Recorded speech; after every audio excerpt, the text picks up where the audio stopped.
Bonjour à tous, ravi d'être avec vous ce soir. Bonjour Charlotte. Bonjour, merci pour l'invitation. Avec plaisir. Donc, je pense qu'on doit être un peu plus d'une cinquantaine en ligne. J'espère qu'on nous entend bien, qu'on nous voit bien. On a quelques personnes présentes dans la salle aussi. En tout cas, on est ravi de vous accueillir ce soir pour justement un peu cette masterclass et de parler de la gouvernance avec Charlotte qui fait de la data gouvernance, je ne sais pas si c'est au quotidien, mais du coup de ton quotidien. Oui, on peut dire ça comme ça, oui. Donc, ce qu'on va faire, je pense qu'on va commencer par rapidement se présenter. Je vais peut-être te laisser, Charlotte, te présenter en premier lieu. Ça marche. En quelques mots, donc comme tu l'as dit, moi je suis spécialisée sur le sujet de data gouvernance et IA gouvernance. Donc on va parler un peu des deux ce soir. Et voilà, j'interviens en freelance pour tout type d'entreprise depuis un peu plus de 2 ans. Et avant ça, j'ai un parcours axé conseil. Donc voilà. Trop bien, ravi de t'accueillir ce soir chez DataBird. Donc, moi, j'ai créé DataBird il y a 5 ans maintenant. On va fêter nos 5 ans là en juin. Donc, assez content de pouvoir t'accueillir ce soir et d'organiser cet événement-là. En quelques mots, DataBird, qui sommes-nous? DataBird, du coup, on a plus de 4000 personnes formées, à la fois des particuliers, des individus, solopreneurs, freelance, qui veulent utiliser la data ou l'IA à des fins de productivité ou mettre en place des logiciels data IA dans les entreprises. Et aussi les entreprises directement pour former soit leur métier, comme la finance, le marketing, les ressources humaines ou la supply chain, soit les équipes data directement, soit les nouvelles technologies. Donc c'est vrai qu'on a lancé d'ailleurs avec Robin de DataGen, qu'on salue, une formation sur l'analytics engineering. Robin, podcast dans lequel tu es passé aussi pas mal, si je ne me trompe pas. Oui, on a fait quelques épisodes. Et du coup, donc formation data engineering, analytics engineering, pardon, un peu moderne data stack. Et puis on fait aussi pas mal de formations sur de la business intelligence, les bonnes pratiques de l'analytics au sein des métiers, pour avoir un peu cette logique de data mesh pour ceux qui connaissent, mais de permettre aux différents métiers de reprendre un peu le pouvoir, parce que c'est directement eux qui ont le problème. Donc c'est que les métiers puissent eux-mêmes résoudre leurs propres problèmes avec des logiciels plus simples d'utilisation qui historiquement étaient plutôt utilisés par des fonctions engineering, donc data ou tech. Et du coup, ça va de pair avec former les data et les tech pour créer des solutions plus faciles d'utilisation et créer les utilisateurs, former les utilisateurs finaux à utiliser ces solutions un petit peu nouvelle génération. Et du coup, dans cette logique de data mesh, je pense que ça va être l'une des thématiques principales aujourd'hui, ça va être la gouvernance. Comment faire en sorte qu'une entreprise fonctionne bien en sachant qu'on démultiplie le nombre d'utilisateurs qui historiquement étaient limités peut-être à un plus petit groupe d'experts. Et aujourd'hui, l'idée, c'est que ces solutions, type, on pense à Power BI, Tableau, soient démultipliées au sein des métiers. Et du coup, je pense qu'une première question, moi, qui m'intéressait, c'est de voir un peu toi, ton avis là-dessus sur cette gouvernance. Qu'est-ce que tu vois un petit peu sur le marché? Est-ce que Ouais, en les termes enjeux, un peu de tendance exactement, ouais. et d'enjeux, c'est vrai que, déjà, je pense qu'on est encore à l'étape gouvernance des données, avant même de parler de gouvernance de l'IA. Mais on va en parler aussi de toute façon, mais c'est déjà cette première étape-là, elle est encore importante et elle doit encore être effectuée par les entreprises. C'est loin d'être terminé, cette histoire de gouvernance des données. Et donc, c'est vraiment s'intéresser à gérer ce gros patrimoine de données. On a de plus en plus de données, différentes sources. On a des données qui sont chez des partenaires externes à l'entreprise, etc. Donc, on a une complexité, en fait, aujourd'hui qui doit être gérée et qui ensuite doit alimenter d'éventuels algorithmes et cas d'usage IA. Donc, voilà, moi, je pense déjà, on n'a pas fini de parler de gouvernance des données, ouais. Mais c'est vrai qu'il y a un peu cette tendance à commencer à se poser des questions sur, en fait, demain, il faudra aussi qu'on ait une gouvernance pour l'IA, et ça, je pense que c'est le cas, mais voilà. Non, c'est aligné. C'est vrai qu'on parle souvent de gouvernance liée à l'IA Act, on en parlait tout à l'heure. Je pense que c'est important de revenir un petit peu aux fondamentaux, qui est d'abord la donnée. Il n'y a pas de bonne IA sans bonne donnée. Je pense que revenir un petit peu sur le plan de la présentation, l'idée c'est qu'on a un peu 3 thèmes, d'expliquer en quoi la gouvernance est devenue incontournable aujourd'hui. Les nouveaux défis pour les entreprises, il y a cette gouvernance. Et on finira par la gouvernance, aussi l'acculturation, et l'acculturation dans le sens culture, développer une culture d'entreprise qui va dans le sens de cette stratégie et cette gouvernance de données, qui peut passer notamment par la formation, mais aussi par d'autres leviers. Du coup, l'idée, c'est qu'on ait pas mal de questions-réponses aussi, que ce soit dans la salle, si vous en avez, soit à distance. Et à distance, on lira les questions directement, qu'on puisse y répondre. Donc vraiment, n'hésitez pas à interagir. Je pense qu'on se sentira déjà moins seul. Et c'est aussi l'intérêt pour vous. Je pense que si vous venez assister, ça peut être des sujets assez techniques. C'est important que vous puissiez réagir. Donc on commence un petit peu par le premier sujet. Selon toi, pourquoi aujourd'hui, on en parlait, vite fait, la multiplicité des utilisateurs, pourquoi aujourd'hui cette gouvernance est devenue finalement incontournable? Donc ouais, je pense qu'il y a une complexité des sources de données. Aujourd'hui, donc une variété. On a l'impression que tout est accessible, mais en fait, c'est assez compliqué parfois d'y accéder. Les règles ne sont pas toujours claires. Si j'ai de la data qui est chez un partenaire, comment je peux la récupérer, etc. Il y a beaucoup de questions de ce type-là. Je vois énormément encore de fichiers, des trucs qui sont envoyés à la volée par mail et qui sont pas du tout bien cadrés. Donc, je pense que déjà, c'est ça. Un deuxième point que je vois aussi, c'est on a vraiment poussé pour le self-service BI, self-service analytics, etc. Pour je pense que tu seras d'accord avec moi. Voilà, on a poussé sur ça et en fait du coup ça fait que on a eu tendance à distribuer des licences à tout va à nos équipes métiers en se disant c'est comme ça qu'on va leur donner le self-service en fait. Mais finalement aujourd'hui on a quoi? On a une espèce d'explosion des licences dispo. On ne sait plus qui a accès à quoi non plus. Les typologies de rôle, l'access management, etc. En fait, c'est pas super bien cadré. Et en plus, ça coûte cher parce que du coup, j'ai balancé plein de licences et ça coûte très cher. Donc, en fait, je pense qu'il y a tous ces effets-là. Plus, comme tu le disais, un petit peu cette tendance data mesh.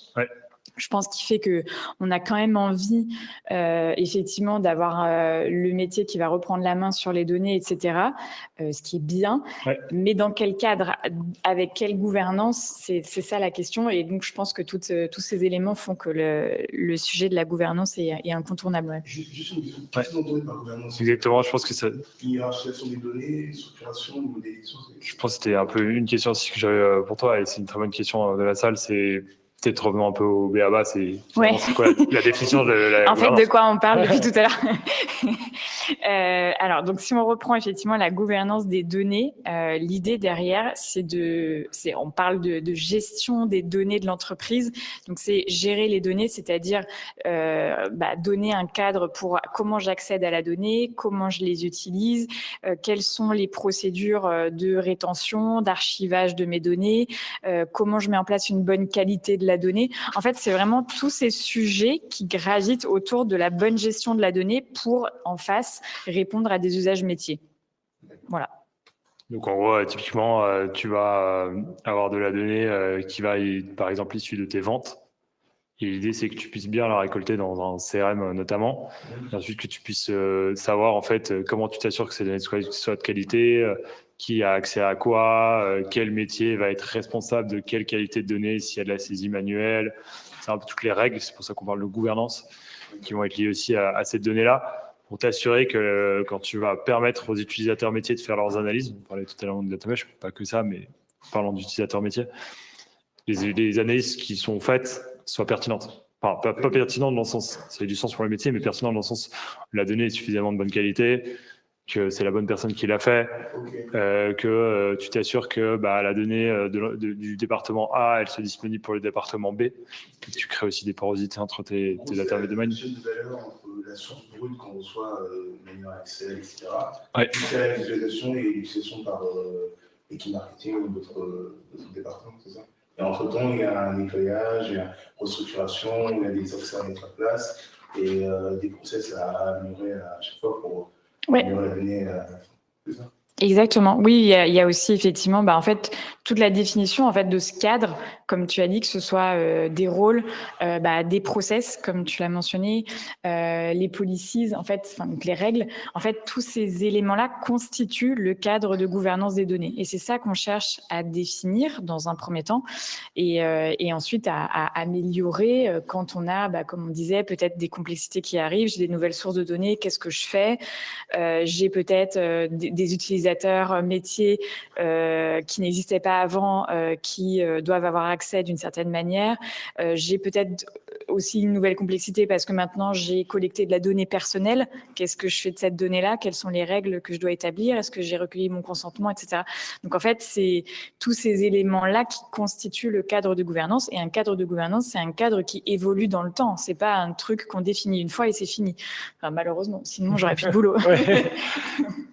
Non, mais c'est intimement lié aussi à la stratégie de données que l'entreprise a, ou disons qu'il a créé sa feuille de route liée à une stratégie de données. Et dans ta stratégie de données, tu vas avoir plusieurs choses. Tu vas avoir l'infrastructure que tu vas mettre en place. Si tu vas sur Google, Amazon, Microsoft, les outils que tu vas utiliser pour analyser ces données-là, Power BI, Tableau Software, DataIQ, enfin il y en a beaucoup. Ça, c'est le côté plus technologique. Tu vas avoir les gens qui vont toucher à ces données-là, donc c'est le volet un peu plus people, quelles compétences tu as en interne, qu'est-ce que tu dois prendre soit en conseil, soit en recrutement externe. Et ensuite, comment les gens interagissent entre eux et avec les outils. Et du coup, c'est un peu les règles, c'est les lois, en gros, que tu pourrais voir dans une entreprise liée à la donnée. Quelle loi ? Et ça prend souvent la forme d'un manifeste, de documents de référence qui dictent un petit peu le comportement idéal à adopter quand tu touches à une donnée selon l'utilisateur, selon qui tu es en fait. Ouais, mais après, c'est complexe dans le sens où il faut avoir une connaissance un peu dans toutes les données et savoir comment ça. Ça, je vais laisser Charles répondre. On ne pas tel outil, puis on en passe à l'outil, il faut avoir une vision globale, sans être expert non plus, mais comprendre quand même les principaux. Exactement. Du coup, c'est pour ça que donc on va classiquement, on aura un petit peu cette équipe centrale, comme tu dis, qui va peut-être un peu, superviser, coordonner des initiatives, sans pour autant, moi, quand je fais ce travail-là, effectivement, j'ai pas forcément une connaissance hyper fine de ce qui se passe dans le CRM, etc. Par contre, ce que je fais, c'est que je vais peut-être m'appuyer en fait sur des rôles dans ces équipes-là. Donc là, c'est pour ça qu'on va parler du data steward, par exemple, qui peut être un rôle qu'on va définir dans l'équipe sales pour avoir en fait un espèce de référent data sur lequel moi je vais m'appuyer pour peut-être lui pousser certaines règles, certains process, certains éléments, et moi je vais être là pour harmoniser tout ça entre les différentes équipes en fait. Peut-être qui peut être intéressant, c'est explorer un petit peu soit par un exemple concret de client avec que tu as pu accompagner, si tu peux le citer, mais les rôles que tu as pu voir dans les équipes liées à la gouvernance, parce que c'est vrai qu'on souvent parle de rôles qui sont souvent les gens occupent un métier, commercial, finance, ressources humaines, et parfois on leur ajoute un rôle lié à la gouvernance, qui ne vont pas changer de métier, ils ne vont pas devenir data scientist, parfois ils changent même de métier, ils vont devenir data steward à temps plein. Mais nous, souvent, ce qu'on voit en tout cas avec DataBird actuellement, la gouvernance, c'est selon la culture d'entreprise, peut être assez différente d'une boîte à une autre. Enfin, mais il y a des grands préceptes généraux, mais globalement, ça peut être assez différent. Donc, toi, les rôles que tu as pu voir, si tu as un client, des exemples en tête, je pense que ça peut être assez intéressant. Ouais, je peux donner des exemples. Après, comme tu dis, en fait, chacun va avoir ses spécificités, son niveau de maturité. Je peux pas faire une recommandation générale. Après, on va me tirer dessus en me disant, non, c'est pas ça. Bon, je sais bien, mais je vais essayer de tirer quelques grandes leçons un peu plus génériques, peut-être là pour la discussion. Mais on va dire, normalement, on va avoir ce qu'on appelle des data owners. Tu peux appeler ça aussi un business owner. En fait, c'est un peu ton sponsor métier dans tes différentes directions métiers. En général, c'est plutôt des personnes qui sont à un niveau directeur, assez haut, responsable de département, quoi, si tu veux. Alors, eux, ils ont leur métier. Je suis directeur commercial, je suis directeur marketing. Voilà, c'est ça mon job. Par contre, je peux être sollicitée par l'équipe Data Governance pour, par exemple, prioriser des initiatives qui doivent être faites sur, j'en sais rien, la donnée client, par exemple, qui est un tout petit peu centrale dans la plupart des boîtes, c'est peut-être le directeur commercial sur lequel on va s'appuyer pour approuver certaines initiatives, approuver une définition qui doit être tellement phare et tellement commune pour la boîte qu'on a besoin un petit peu d'avoir ce C-level ou ce directeur qui va faire ce choix-là pour l'entreprise. Donc ça, c'est mon business owner. Mais en fait, en réalité, je suis pas en train d'appliquer ou de demander des nouvelles tâches à des gens. Je suis juste en train de mieux structurer leur travail et d'aider en fait un petit peu, de faciliter ce langage commun et la coordination dans l'entreprise. Mais je suis pas en train de dire à quelqu'un ouais, je te rajoute 50 tâches par semaine. Si je leur dis ça, déjà, ils s'en vont en courant, donc c'est même pas la peine. Donc ça, c'est mes honneurs. Ensuite, dans chaque entité métier, je vais avoir des data stewards. Donc c'est un petit peu ce qu'on disait tout à l'heure. Là, c'est plutôt des personnes qui vont être à un niveau plus opérationnel.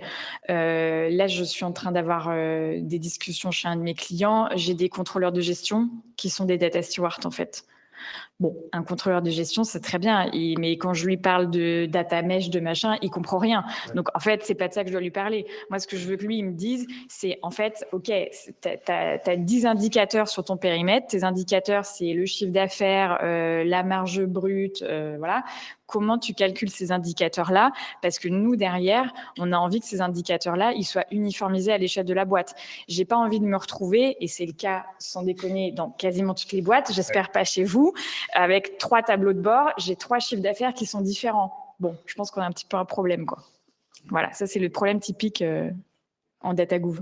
Oui, on le voit pas mal et je rebondis ce que tu dis. Effectivement, l'idée, c'est d'avoir un sponsor. Ce que tu dis, c'est quelqu'un qui est un peu responsable du département, qui va pouvoir faire ruisseler les règles en disant, comme toi, tu es un peu le responsable ou le directeur, maintenant, toi, tu connais tes cas d'usage et tu vas donner la direction de ton département. Ce que tu disais, priorisation des cas d'usage. Tu dis, est-ce qu'on a plus besoin d'un dashboard sur avoir le chiffre d'affaires en temps réel ou avoir le chiffre d'affaires par géographie Du coup, le chiffre d'affaires n'est pas forcément un département marketing, n'a pas besoin de même. Ouais, exactement. Exactement. Et l'équipe data est pas au contact tous les jours du métier. Enfin, c'est impossible de se dédupliquer, quoi. Et c'est là où la gouvernance a besoin de relais dans les métiers pour se dire, OK, nous, les équipes gouvernance, on va mieux comprendre les cas d'usage dans les métiers et mieux communiquer avec la data derrière pour implémenter un dashboard avec tout ce qui s'ensuit, la tech engineer, le data engineer. Et en fait, c'est toute une machine à mettre en place. C'est hyper important que le métier puisse prioriser ses cas d'usage parce que sinon, en fait, on fait du travail qui va pas servir le métier et du coup, la data va pas être rentable et du coup, le chief data officer, il va pas être content parce que ses équipes sont pas rentables et le CEO va être encore moins content parce qu'il paye une équipe data qui va pas produire de la valeur directement. Et du coup, c'est important de bien s'aligner là-dessus. Et derrière, c'est d'avoir des relais opérationnels type, comme tu disais, data steward, qui pourraient être garants de la manière dont on calcule les KPI ou les indicateurs de performance. Et ensuite, qui peut potentiellement aussi, si elle a saisie manuelle, s'assurer que s'il faut nettoyer la donnée, qu'on envoie de la bonne donnée au bon endroit, au bon moment. En fait, les rôles peuvent un peu, selon la maturité de data, ce que tu disais. Ouais, ça peut évoluer. Hein. Ouais. J'ai des fois, il y a des data quality analysts aussi. Vraiment qui sont spécialisés sur justement la mise en qualité de la donnée, mettre en place des tableaux de bord sur certaines sources de données qui sont tellement clés qu'on a envie d'avoir une qualité bien spécifique sur cette donnée-là. Donc, ça peut arriver aussi. En fait, c'est tout simplement des profils data analystes qui peuvent être spécialisés sur cette partie qualité. Après, sinon, sur cette phase plus justement définition du cadre, un petit peu plus stratégie et vision d'ensemble, là, c'est plutôt le data governance manager qu'on voit comme rôle. Bon, voilà, là, je pense que c'est à peu près ça. Même nous, on avait aussi de temps en temps je sais plus comment ça s'appelait, mais je pense que c'était chez Michelin et il y avait directement dans les métiers des gens qui calculaient les KPI via SQL, donc il fallait un niveau technique un peu plus élevé que juste dire quel KPI l'équipe data le faisait, c'était eux qui le faisaient directement. Je sais plus si c'était data, je me rappelle plus exactement du nom, mais globalement c'est des gens techniquement un peu plus mieux formés. Donc vraiment, ça dépend de la maturité de la boîte, la culture d'entreprise, et plein de facteurs. C'est pour ça que ce que Charles disait, ce qui est vrai, c'est que c'est hyper dangereux de faire des généralités dans la gouvernance. Ouais. Oui, parce que en fait, tu as aussi, tu vois, chez Decathlon, ils ont plutôt une organisation en fait en mode produit. Ouais. Donc en fait, c'est plutôt des squads avec des data product managers. Et donc pour eux, en fait, la notion de data steward, elle est pas vraiment existante, ou en tout cas, elle est englobé dans ce rôle de data product manager. Donc en fait, il y a vraiment... tout est possible, c'est juste des choix organisationnels. Ouais, et ce qui est le plus important, c'est de comprendre les missions à qui elles sont conférées que plus les intitulés de poste, qui peuvent de temps en temps cacher beaucoup de choses différentes selon le contexte des entreprises. Je ne sais pas si en ligne, il y a des questions un petit peu sur la définition de la data gouvernance, pourquoi c'est incontournable aujourd'hui, comment c'est né. Non, on est plutôt clair en ligne, ça marche. N'hésitez pas à réagir si besoin, même si dans la salle il y a d'autres questions, on sera ravis d'y répondre. Mais globalement, en synthèse, c'est un petit peu se dire, voilà, vous le savez, il y a de plus en plus de données, on récolte de plus en plus de données, on a de plus en plus d'espace pour les stocker de moins en moins cher sur le cloud data warehouse. On est capable de faire plein d'analyses, on a envie de créer de la porosité entre les départements. Et du coup, ce qu'on veut éviter, c'est que ce soit le chaos. En fait, on n'a pas envie de donner tout à tout le monde et tout servez-vous et qui peut c'est trop compliqué et il y a eu une période où les entreprises étaient un petit peu à outrance à ouvrir les vannes et ce que tu disais, en fait, on se retrouve mais ce serait trop bien que tout le monde ait accès à notre cloud data warehouse, tout le monde ait une licence Power BI. Et en fait, on s'est rendu compte que les gens ne valorisaient pas toujours leur licence, l'utilisaient pas toujours, ne savaient pas ce qu'il y avait derrière, faisaient des analyses, mais en fait, les KPI qui calculaient sur Excel, ils sont différents sur Power BI, donc plus personne ne fait confiance à Power BI et au modèle de données. Tout ce qu'on investit sert à rien. Du coup, en fait, il faut cadrer un petit peu ces transformations, quoi. Ouais, tout à fait. Mais c'est l'exemple ça m'avait vraiment frappé, cet exemple de licence. Parce que, en fait, et puis à l'arrivée, pour faire quoi? Pour exporter dans Excel et refaire des analyses à côté. Enfin bref, je pense qu'on connaît tous cet exemple-là. Bonjour, je suis Aline, je travaille comme consultante avant-vente chez Centric Software. On a un PLM en fait, et je travaille beaucoup avec des grandes entreprises. Et je me rends compte effectivement que quand on doit en fait connecter, interfacer en fait le PLM avec d'autres outils. Merci. Quand on doit connecter en fait ou interfacer le PLM avec d'autres outils, effectivement, c'est des questions qui arrivent. Et donc, je voulais savoir à quel moment ces entreprises doivent mettre en place de la gouvernance quand elles sont encore des startups petites ou effectivement c'est tout au long, et quels sont finalement les différents outils. Moi je connais le PLM, on a le RP, on a le CRM, il y a d'autres outils, mais voilà, comment ça qui doit gérer ça, à quelle fréquence et quel processus doit être mis en place. Voilà. Grosse question, merci. Une bonne question. Ouais, j'avais eu cette question. Une fois, on m'avait demandé effectivement à quel moment et tout ça. Enfin, est-ce que quand on est une start-up, est-ce que ça a du sens de se poser ces questions-là? Alors, en fait, j'ai envie de dire oui, mais pour des choses qui vont paraître extrêmement... c'est très pragmatique ce que je vais dire, mais moi j'ai bossé en start-up, donc je m'en suis rendu compte. C'est-à-dire qu'en fait, au tout début, on est 3-4 personnes, on rigole bien, il y a un SharePoint, on met les documents. Bon, c'est plutôt bon enfant, il n'y a pas grand-chose de mal qui risque de se passer. Après, ça grossit un peu, puis après on commence à se dire, mais en fait, il n'y a personne qui gère le versionning des documents, là, c'est le bordel sur le truc. Et en fait, le truc devient une espèce de marée de trucs, on ne sait plus qui a fait quoi, il n'y a pas de honneur des documents, des trucs qui doivent être officiels ou pas. Et en fait, si, dès qu'on est finalement une structure, pour moi, dès qu'il commence à y avoir plus de 10 personnes dans une boîte, ça vaut peut-être le coup de se poser sur une table et juste de manière très pragmatique. Ça, pour moi, c'est déjà de la gouvernance, en fait, de se poser ce genre de questions-là. Et après, bien sûr, quand on grossit encore plus, et puis on a encore plus de complexité et des questions, voilà.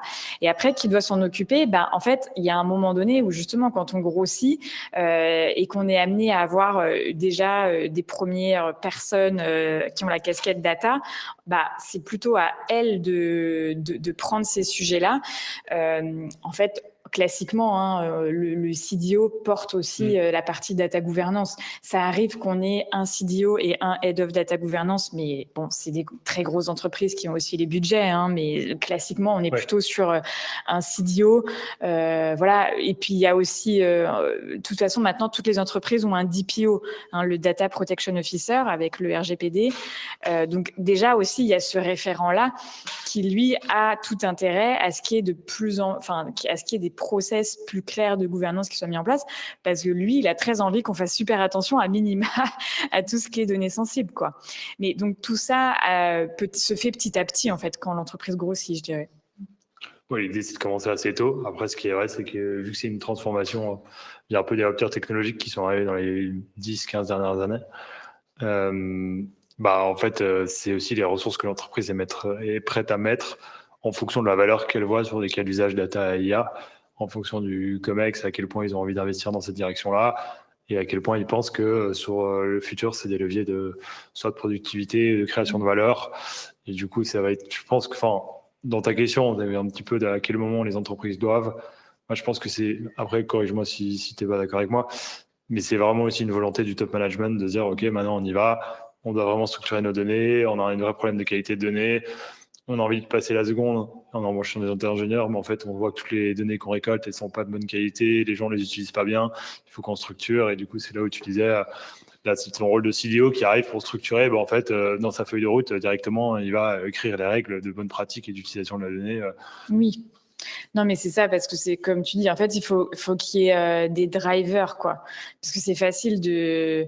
Moi, dans mon monde parfait, on aurait anticipé tous ces problèmes et tout ça. Mais bon, dans les faits, c'est pas ça qui se passe. On attend, entre guillemets, la dernière minute, ou alors d'être, comme tu dis, pied au mur, genre, mon use case, il marche pas parce qu'en fait, en entrée, j'ai que de la donnée de mauvaise qualité. Et c'est là que je commence à me dire, mince, faut peut-être que je m'en occupe. Et en fait, classiquement, c'est comme ça que ça se passe. En fait, tant qu'on n'a pas ces drivers avec au bout une vision de, ah ouais, en fait, ce use case, il est tellement important pour la boîte parce qu'on sait que ça peut nous rapporter des revenus ou nous faire économiser de l'argent, j'en sais rien. Tant qu'il n'y a pas ça, en fait, les boîtes investissent pas dessus vraiment, quoi. Donc, faut vraiment qu'il y ait ces drivers business derrière, je pense. Je pense qu'il y a une question intéressante à explorer. C'est aussi comment tu vois, toi, l'arrivée de... On en parlait brièvement tout à l'heure sur l'IA, pas mettre la charrue avant les bœufs. Mais un peu ces nouvelles tendances, c'est quoi les nouveaux défis en termes de gouvernance? Si on définit un peu la gouvernance comme pas le bien vivre ensemble, mais les bonnes règles qui font que ça marche bien. Comment tu vois, toi, l'arrivée de l'IA, l'arrivée du shadow GPT, comme on parlait dans les entreprises?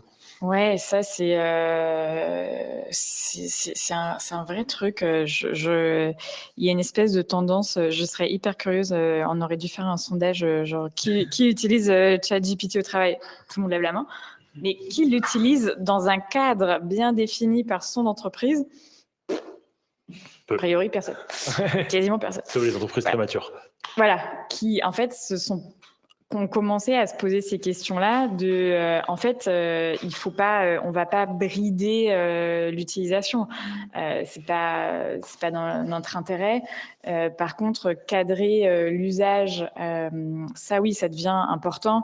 Et moi, je pense que voilà, faut commencer petit à petit. Donc, tu le soulignes. Je pense que ce premier cas-là, il est top pour commencer à se dire en fait quels sont les outils, ChatGPT, mais ça peut être d'autres trucs. Je pense que des équipes marketing ont peut-être hyper envie d'utiliser Midjourney. Voilà, c'est en fait quels sont les outils qui sont utilisés par les gens, commencer à les lister, avoir un petit registre, se poser les questions sur chaque outil, qu'est-ce qu'il faut faire, qu'est-ce qu'il faut pas faire, commencer un petit peu à sensibiliser. Ça me paraît être des premières étapes déjà bien. Et honnêtement, il y a déjà ce truc-là, il y a plein de boîtes qui le font pas. Donc, faut pas croire qu'on est en retard. Ça, c'est pareil, je vois tout partout les gens qui disent je suis en retard. Non, vous n'êtes pas en retard. Vous vous posez les questions, c'est déjà bien. C'est la première étape, quoi. Ouais, donc je suis assez aligné avec toi pour rebondir un petit peu ce que tu disais sur l'IA. Je pense que c'est vraiment, on parle d'IA Act, c'est important d'encadrer les pratiques d'IA, notamment dans des biais algorithmiques, si on veut utiliser l'IA pour prendre des décisions. Mais avant tout, ça reste en fait de la data governance, parce que c'est les données qui vont entraîner les modèles d'intelligence artificielle. Et du coup, si les données ne sont pas de bonne qualité, forcément le modèle ne sera pas de bonne qualité. Et du coup, en fait, on revient toujours un peu au serpent qui se mord la queue, quoi. Le problème sous-jacent, c'est quoi? C'est qu'il faut que les données soient de bonne qualité, bien utilisées par les bons use cases data IA. Et en fait, l'IA, c'est plus un prolongement de la data governance que vraiment un remplacement. Et effectivement, parfois, c'est un vecteur d'accélération, justement, quand on parle de ChatGPT. C'est que les gens puissent... Mais oui, je pense que, comme tu dis, ça va être un peu je vois ça comme une expansion, en fait, du périmètre de l'équipe data gouvernance, quoi. Pour moi, c'est la prochaine étape. Et en fait, ça sera top de s'appuyer sur l'équipe data gouvernance qui aura déjà acquis en fait cette connaissance du patrimoine de données et qui du coup sera en mesure de dire ok, voilà un petit peu ce qu'on a à disponibilité, voilà comment c'est classifié, on a mis les bons tags et derrière voilà ce qu'on peut utiliser pour tel ou tel algorithme, quoi. Enfin, tu vois, parce que en fait et tout la richesse du contexte est hyper importante. Bon, là, je pense surtout à des sujets Gen AI, mais... Ouais, non, mais pareil, Gen AI, puisque c'est effectivement, si on parle de gouvernance, la complexité vient directement avec le nombre d'utilisateurs finaux, mine de rien, parce que si on est 2 à utiliser la solution, c'est plus facile de travailler ensemble que si on est 5000. Et du coup, quand on voit l'IA générative, qui est un levier de productivité pour beaucoup de fonctions aujourd'hui dans l'entreprise, on pense directement au nombre d'utilisateurs potentiels d'une solution, directement, ça crée beaucoup de complexité. Je pense que ce qui pourrait être intéressant aussi, c'est peut-être d'explorer un peu le volet outillage, entre guillemets, hein, mais c'est de se dire, on parlait de créer des règles, établir des bonnes pratiques, soit de qualité de données, soit de transparence de données au sein de l'entreprise. Je sais pas, toi, c'est vrai que moi, de temps en temps, je vois pas les gens qui parlent de data catalogue, de mise en qualité de données. C'est quoi les grandes familles d'outils que toi, tu vois un petit peu sur le marché pour justement ces équipes de gouvernance? Ouais, oui, en fait, c'est ça. Je pense qu'en un, c'est le catalogue de données qui est le plus répandu. Enfin, ouais. C'est mon ressenti, je n'ai pas les chiffres, mais je pense que c'est le catalogue de données qui est le plus répandu. Ça peut peut-être avoir le coup de bien définir un catalogue de données, parce que je pense pour toi et moi, c'est plutôt clair. Le catalogue de données, c'est le repository central qui permet d'avoir une cartographie d'ensemble de toutes mes données, enfin toutes mes sources et les métadonnées associées. Donc ça ne stocke pas de la donnée, ça stocke les métadonnées, que ce soit bien clair. Voilà. Donc, si j'ai un CRM, dans mon catalogue de données, il va apparaître que le système, c'est le CRM. Les tables, c'est customer, j'en sais rien, client. Que dans cette table, j'ai une colonne avec un nom, un prénom, une adresse. Je l'ajoute très simple, mais c'est pour que vous ayez le truc. C'est un peu comme sur un Excel, les noms de colonnes, quoi. Ça ne stocke pas les lignes, mais ça stocke les noms de colonnes. Et par comme contre, ça, les gens savent dans quel Excel il y a quoi comme typologie de données. Et ça permet de créer un peu ce côté de... Comme tu disais, la repository de cartographie, ça permet de savoir quelles données, à quel endroit. C'est aussi une obligation légale, je pense, à l'RGPD. Et ça permet vraiment de se dire, si demain j'ai envie de permettre au département A d'utiliser la donnée du département B, s'il va dans son catalogue, il peut savoir ce que le département B stocke, de quelle manière il le stocke, qu'est-ce qui est fiable, pas fiable. Et ça permet de créer plus de communication en interne. Et il y a aussi toute la couche... des glossaires. Le glossaire métier est aussi dans le catalogue. Donc là, c'est vraiment la couche de tous les concepts métiers de l'entreprise. Donc si je reprends mon exemple précédent, ça veut dire que dans le glossaire, je vais avoir la définition du client. Qu'est-ce que c'est un client pour nous? Est-ce qu'on a, et peut-être qu'on a plusieurs typologies de clients, peut-être qu'on a envie de définir ce que c'est un client B2C, ce que c'est un client B2B, je sais pas, enfin voilà, il y a plein de possibilités. Donc vraiment, cette couche de glossaire métier, elle est hyper importante et plus tard, elle servira à alimenter nos petits amis intelligents qui viendront évidemment utiliser ça. Donc il y a le catalogue. Ça me paraît. Je pense que c'est de plus en plus répandu, surtout qu'aussi sur les plateformes cloud, il y a quand même pas mal de data catalogue intégrés aussi, donc c'est quand même plus facile de venir les implémenter. Il y a de l'open source aussi. Bon, je pourrais en reparler. Et après, il y a la partie data quality que tu as mentionné. Oui. Où là, pareil, sur ça, je vois plusieurs choses. Je vois des choses un petit peu artisanales, genre je vais avec quelques scripts Python, je vais faire des checks de qualité, je vais brancher un dashboard et puis ça fera mon truc. Ouais. Pour commencer, franchement, vous pouvez. Hein, moi, j'ai pas de... Voilà. Et après, c'est vrai qu'il y a aussi des outils qui vont quand même plus loin sur de la détection d'anomalies, des choses en temps réel, vraiment ce qu'on appelle l'observability, où là, on va aller directement mettre une loupe sur le pipeline pour voir si on n'a pas de la dérive dans les flux de données, enfin ce genre de choses, quoi. Ouais, je pense que c'est un peu les deux. Mais ça, c'est un peu plus nouveau, quoi. La partie observability. Oui, exactement, pour s'assurer que les transformations de données, si par exemple on fait des transformations sur nos données, on se dit ok, en fait elles sont pas en bon état, on va les mettre en bon état, et de passer de pas bon état à bon état, il faut s'assurer que les transformations qu'on va opérer là-dessus, c'est comme si on prenait du pétrole et qu'on le faisait transformer en essence, il faut s'assurer que l'essence elle soit utilisable par les voitures, et qu'on n'ait pas transformé le pétrole en un truc qui est explosif. Enfin, explosif, c'est déjà explosif, mais disons un truc qui fonctionne pas bien pour les voitures. Et du coup, il y a des logiciels qui permettent de s'assurer si l'essence ou du diesel. C'est la même chose, c'est les observability, des logiciels d'observabilité qui permettent de s'assurer que les transformations qu'on va faire, elles soient rapides, efficaces, mais aussi de bonne qualité. Et ça crée un peu des alertes. Parfois, il y a moi, je voyais qui fonctionnaient par des lois de probabilité. Si c'est trop des valeurs aberrantes par rapport à ce qu'on a l'habitude de voir, ça crée des alertes automatiques. Du coup, c'est des logiciels qui sont assez intéressants aussi pour s'assurer. Il y a toujours besoin aussi d'un traitement humain, de rien. Oui.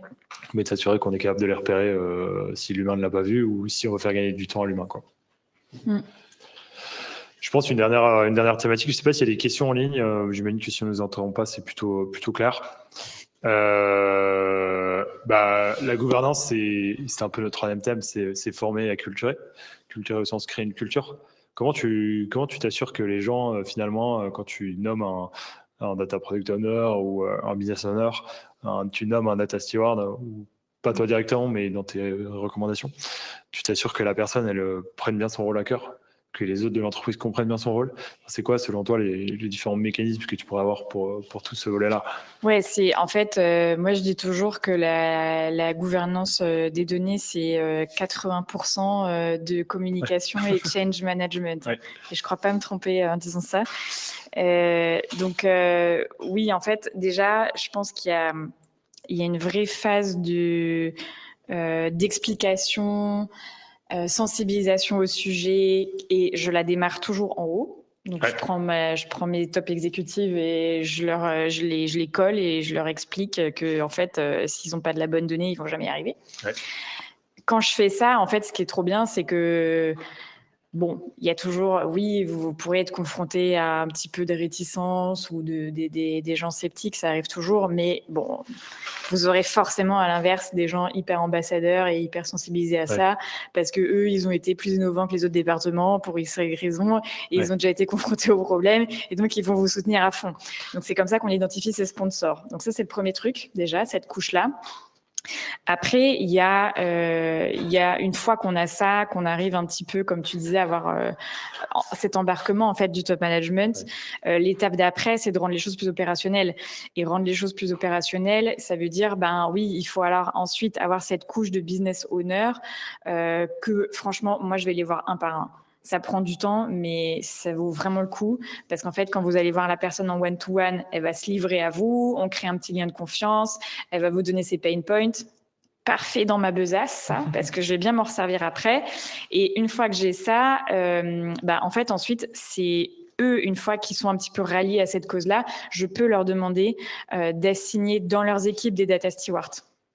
Parce qu'en fait, ils le savent très bien. C'est, je veux dire, un responsable d'équipe, qui mieux que lui peut savoir dans son équipe qui est peut-être déjà un petit peu plus sensibilisé à la data, ou en tout cas peut-être est un petit peu intéressé, ou peut-être qu'en fait, il sait déjà que dans son équipe, il y a des gens, ils auraient hyper envie d'avoir peut-être une réorientation de carrière vers des sujets plus data. Donc, c'est des personnes qui sont déjà pré-identifiées. Donc, en fait, c'est tout ça qu'on cherche à identifier.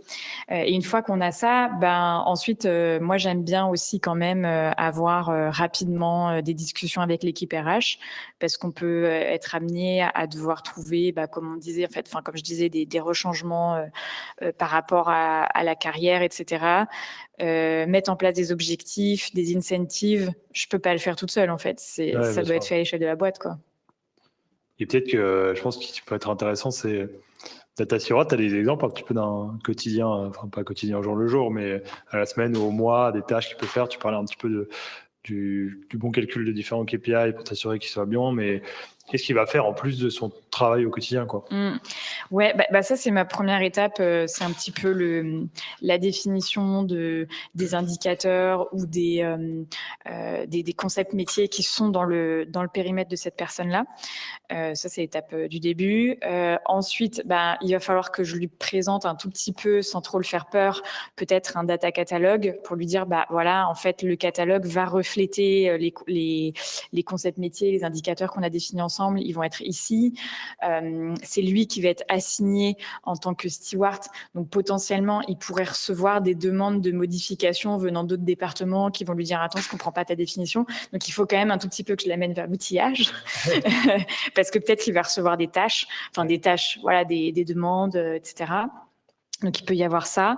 Ce qui est bien aussi, c'est que peut-être quand il va avoir des problèmes, que ce soit dans son application métier ou dans ses dashboards, s'il constate en fait des problèmes, une donnée qui est pas bonne, qui est manquante, etc., il faut que je l'amène à aller vers un process de mise en qualité que j'aurais défini en amont, évidemment. Et donc, il va falloir que lui, il soit à l'initiative de ce process-là, peut-être qu'il remplisse un ticket, qu'il participe à ce process-là. Donc, ça aussi, c'est peut-être... avant, en fait, il envoyait un message Teams aux personnes de l'équipe data qui connaissaient et puis hop, tu peux pas me régler ça en 2 minutes. Ouais. Non, en fait, le but, c'est de structurer un petit peu mieux ce travail, de le rendre beaucoup plus visible et de démontrer qu'en fait, c'est des efforts collectifs. C'est pas juste Jean-Jacques de l'équipe data qui va aller corriger vite fait la table et puis hop, ça va marcher d'un coup, quoi. Donc, en fait, c'est ça aussi le rôle du data steward. Mais en soi, tu vois, c'est pas vraiment, je suis pas en train de rajouter des tâches. C'est des choses qui aujourd'hui sont un petit peu invisibles à l'échelle de la boîte, mais j'aimerais que ce soit justement plus clair, plus structuré et qu'il le fasse dans les bons outils qu'on aura mis à disposition. Ouais, aligné, c'est ce qu'on réussit pas mal avec DataBird dans les entreprises qu'on accompagne. L'idée, c'est que vraiment le data steward, c'est vraiment le relais opérationnel, soit dans le changement d'une définition, soit, comme tu disais, dans la mise en qualité. Est-ce qu'il envoie un message, il ouvre un ticket? Est-ce que lui, il le fait, il communique bien aux équipes data? Je pense qu'on a vu pas mal d'organisations un petit peu différentes. Est-ce que de temps en temps, s'il y a de la saisie manuelle dans un département, il s'assure que la donnée qui a été saisie manuellement, je sais pas, on parle typiquement, on gère un aéroport ou une flotte d'avions, voilà, il y a plein de gens qui vont dans l'avion sur un iPad saisir de la donnée. Est-ce qu'il y a un rôle de quelqu'un qui va s'assurer que, avec différents logiciels d'observabilité, que les données qu'on envoie en centrale, elles soient bien fiables? Donc ça peut avoir plusieurs. L'important de l'annonce, c'est l'ergonomie pour permettre une efficacité par la suite. C'est pas juste si on met des règles pour bloquer. Ouais. Parce qu'il y a certaines fois des règles sont mises en place et ça bloque. Parce qu'il y a certaines règles qui sont mises en place et ça bloque, et finalement c'est mis en place mais c'est pas utilisé. Ça arrive dans plein d'entreprises, et derrière je pense que l'important c'est coller aux besoins métiers, quitte à changer certaines règles et à le rendre plus ergonomique pour permettre une efficacité derrière. Donc l'important c'est aussi le retour utilisateur pour savoir s'il y a vraiment une efficacité derrière, pas mettre des outils pour mettre des outils, ce qui est fait malheureusement dans pas mal d'entreprises. Oui, je suis complètement d'accord avec ça. Sur la partie qualité, c'est vrai qu'on met pas mal justement les efforts avec des outils ou flaguer avec des tickets, etc. Mais en fait, ce que je constate aussi sur ces process-là, et c'était un peu, on rajoute des trucs. En fait, j'ai remarqué qu'on est beaucoup dans mettre en place des alertes, parce que c'est bien, hein, c'est la première étape, mais du coup, il faut aller au bout. C'est-à-dire qu'en fait, l'alerte, si on l'a tous les jours, peut-être qu'on se pose des questions, quoi. En fait, pour moi, on va pas assez dans la cause racine, quoi. On remonte pas le truc jusqu'au bout. Je traite un petit peu trop en bout de chaîne mon problème de qualité. J'ai mis des alertes, machin, et puis en fait, tous les jours, il y a quand même un gars qui se prend une alerte et qui doit aller regarder une table ou quelque chose. Ouais. En fait, on n'est pas allé jusqu'au bout, quoi. Donc, je suis d'accord. La complexité, c'est mettre en place le métier et la technique, c'est ça le plus dur. Exactement. Et ça a toujours posé problème dans l'entreprise depuis très longtemps. C'est aussi exactement. Pour moi, c'est là exactement où doit se situer cette équipe data gouvernance. C'est à la frontière en fait entre la technique et les métiers. Moi, si tu veux, cet après-midi, j'ai parlé à des contrôleurs de gestion et ce matin, j'ai parlé à mes data engineers. Enfin, tu vois. Et il faut qu'en permanence, il faut que je puisse avoir ces deux visions-là. Oui, c'est un peu toi, forcément, tu es consultante, mais ça peut aussi avoir un peu un rôle de parler de consultant interne qui va parler à beaucoup de parties prenantes dans l'entreprise pour, justement, comme tu disais, lever les freins à la complexité d'allier technique et métier pour se faire que ces équipes se parlent. Et du coup, c'est d'avoir une ou plusieurs personnes qui s'assurent que ces équipes se parlent bien, que les solutions adoptées soient adoptées par les deux côtés et qu'on crée vraiment du lien et que voilà, on n'est pas les deux côtés. Ça en fait un point avec ce qu'on parlait de l'acculturation formation. Je pense que c'est directement en lien avec ce qu'on fait chez DataBird, c'est-à-dire qu'on travaille vraiment nous main dans la main avec des équipes de gouvernance qui elles vont plutôt établir ce qu'on disait, les règles, les manières de bien travailler ensemble. Et une manière de bien travailler ensemble, c'est que le métier comprenne bien ce que la data fait ou la technique fait. Et inversement, que la technique comprenne bien ce que le métier fait. Et du coup, on met les règles, mais aussi, surtout, il faut qu'on se comprenne. et que quand on donne les clés, les équipes soient capables de le faire. Du coup, c'est souvent des chantiers qui sont menés en parallèle directement, quoi. Une question,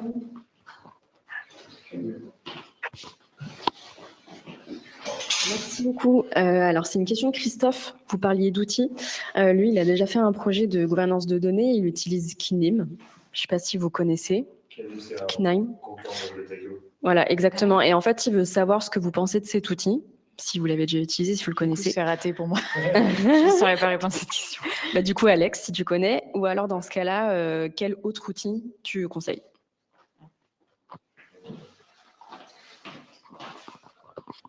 Du coup, enchanté Christophe. C'est une question assez compliquée et auquel je vais avoir un peu une réponse entre guillemets de politicien, dans le sens où ça dépend du contexte d'entreprise dans lequel tu veux l'implémenter, ça dépend avec quelle équipe métier tu veux travailler, ça dépend lesquels usages que tu veux tacler.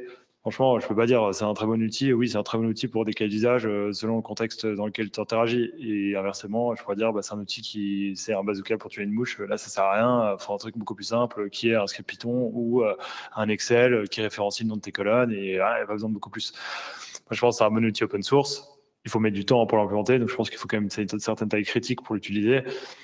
Et après, selon le temps que tu as et les ressources que tu as à disposition, voit l'outil le plus utile. Après, c'est important d'avoir le secteur. Je pense que c'est principalement ça que j'aurais à dire sur l'outil en tant que tel. Mais sinon, c'est un outil très puissant, comme beaucoup d'outils sur le marché aujourd'hui. Merci.